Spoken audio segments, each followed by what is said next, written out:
नमस्कार, कनक जीवन चैनल में आपका स्वागत है।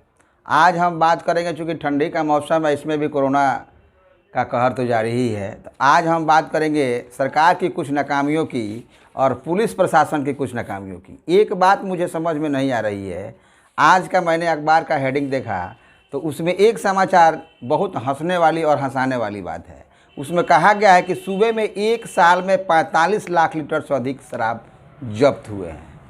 सरकार कह रही है कि शराब बंद है, फिर इस सूबे में इतना शराब आया कहाँ से जी? ये बात कुछ हजम नहीं हो रही है। इसी पर कुछ आंकड़े के साथ आज मैं कनक जीवन चैनल के माध्यम से आप तक कुछ आंकड़े मैं पहुंचाऊंगा जो सत्य आंकड़ा है। और बिल्कुल मैंने सरकार की नाकामी शराबबंदी पर है कि शराब बिक नहीं रहा है, शराब बिहार में आ नहीं रहा है। इसमें चौंकाने वाला आंकड़ा ये है कि बिहार में दूसरे राज्य के भी शराब माफिया लोग हैं, उनकी भी गिरफ्तारी हुई है और उनको छोड़ भी दिया गया है और वो छूट भी जाते हैं, उनकी ज़मानत भी हो जाती है। और सरकार कह रही है कि सख्त से सख्त कानून इस पर बनाया गया है, जिसके चलते शराब जो बेचने वाले लोग। अब एक और समाचार मैं आपको बता दूं, हंसी आ रही है कि शराब बिहार में बिक नहीं रहा है, फिर भी पुलिस प्रशासन कह रहा है क्या कि शराब की होम डिलीवरी रोकने को 7 टीमें बनाई गई है। पुलिस कप्तान की मीटिंग हुई, क्राइम मीटिंग हुई। उस क्राइम मीटिंग में 7 टीम बनाई गई है कि जो लोग शराब होम डिलीवरी दे रहे हैं, घर तक पहुंचा रहे हैं, उनकी धरपकड़ होगी। यहाँ एक जानने वाली बात ये है कि मेरे समझ से कि जब बिहार में शराब बन नहीं रहा है, बिहार में शराब बिक नहीं रहा है, तो ये शराब आ कहाँ से रहा है? फिर पुलिस कप्तान 7 टीमें जो बनाए हैं, ये टीम की आवश्यकता क्यों है? हम कहते हैं कि बॉर्डर जब सील हो जाएगा, बॉर्डर पर भी शासन प्रशासन है, वहाँ जब लीकेज नहीं होगा तो शराब बिहार में आएगा कैसे?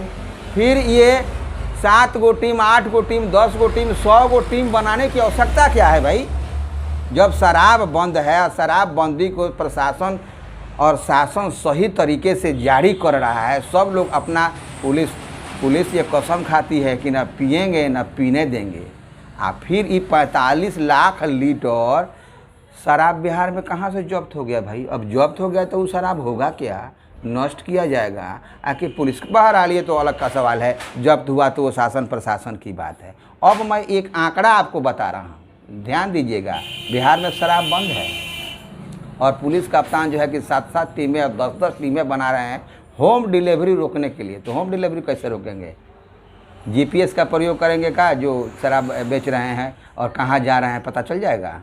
जिस तरह से पुलिस की गाड़ी में जीपीएस लगा हुआ है कि पुलिस अपना काम कर रही है कि नहीं कर रही है, उसी तरह से जो शराब माफिया, इसका मतलब शराब माफिया को पुलिस जानती है, होम डिलीवरी रोक देगी।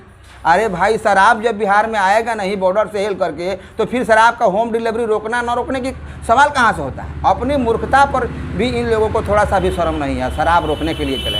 अब मैं आपको आंकड़ा एक बता रहा हूँ, उस आंकड़ा को भी ध्यान से देखिएगा। शराब 2016 से बंद है, 16 और 21, 22 हो गया, 16, 4, 20, 21, 5-6 साल हो गया शराब को बंद हुए। अब टीम बन रही है होम डिलीवरी रोकने के लिए।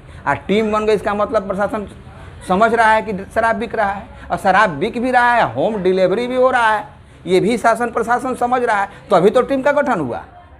उसके बाद 45 लाख लीटर शराब बिहार में मिलना, ये आंकड़ा है। इसके अलावा बहुत सारी चीज़ें ऐसी है। अब मैं आपको बताता हूँ कि कहाँ कितना लीटर शराब पकड़ा गया पुलिस के नज़र में। पुलिस के नज़र से बचकर भी बहुत सारा चीज़ है। तो हम यह सवाल उठा रहे हैं कि बिहार में शराब और राज्य से नहीं आता है, तो और राज्य से आता कैसे है? जब जिला का या राज्य का सारा बॉर्डर सील है, उस बॉर्डर पर आपकी पुलिस है, तो पुलिस हिला रही है और फिर पुलिस टीम का गठन कर रही है। यह बात कुछ हजम होने वाली नहीं है। अब मैं आपको आंकड़ा बताता हूँ, सबसे अधिक जहाँ शराब बरामद हुआ। अब मैं आपको बताऊँ कि वैशाली जिले में 5,20,814 लीटर, ये सरकारी आंकड़ा मैं बता रहा हूँ कि वैशाली जिले में 5,20,814 लीटर शराब पकड़ा गया। पटना में 3,97,071 लीटर शराब बरामद हुआ। मुजफ्फरपुर में 2,86,537 लीटर शराब बरामद हुआ। औरंगाबाद में 2,71,359 लीटर शराब बरामद हुआ। मधुबनी में 2,60,620 लीटर शराब बरामद हुआ। शराबबंदी के बाद। सबसे बड़ा सवाल कि दूसरा जब राज्य का सीमा सील है, शराब आता नहीं जाता नहीं, तो फिर इतना शराब बिहार में आया कैसे? वहाँ भी तो आपकी पुलिस है, इसका मतलब पुलिस चोर है, इसका मतलब पुलिस मिला हुआ है।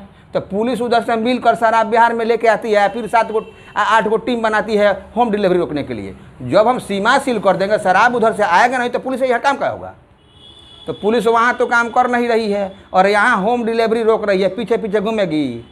पुलिस को गधा बनाने वाला काम आप पुलिस ये समझती नहीं है। तो वहाँ ही आप टाइट कीजिए, राज्य में जहाँ से शराब आता है वहीं से रुकिए। अब मैं आपको बता रहा हूँ कि इसमें मामले भी दर्ज किए गए हैं, उसका भी आंकड़ा मैं आपको बताता हूँ।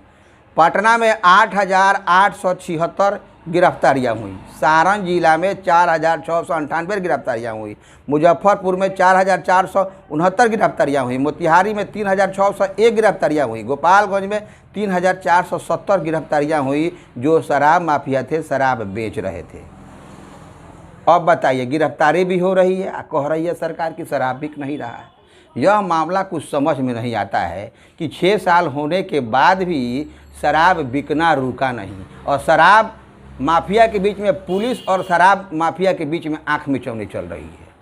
और सरकार कहती है, हमारे सुशासन बाबू कहते हैं कि आप कसम खाइए कि शराब न पिएंगे और न पीने देंगे। ये माजरा कुछ समझ में नहीं आता है। मुझे लगता है कि शराब बंदी है और पुलिस और शराब माफिया का आंख मिचौनी इसी तरह से चलता रहेगा और धड़ल्ले से शराब बिकती रहेगी। तो शराब पर ये छोटा मोटा एक मुझे लगा कि मुझे आप लोगों को भी ये आंकड़ा बताना चाहिए, सो मैंने आपके सामने रखा। आखिर ये मामला क्या है? सरकार और प्रशासन के बीच में बात कुछ समझ में नहीं आ रही है। जब बिहार में शराब बंद है तो फिर शराब माफियाओं के लिए होम डिलीवरी रोकने का क्या सवाल पैदा होता है? ये बात हजम होने वाली नहीं है। इस वीडियो को आप लाइक करें, शेयर करें और चैनल पर नए हैं तो सब्सक्राइब जरूर करें। धन्यवाद। फिर अगले अंक में हम मिलेंगे कुछ ऐसा ही विषय लेकर के और आपसे फिर मिलेंगे। धन्यवाद।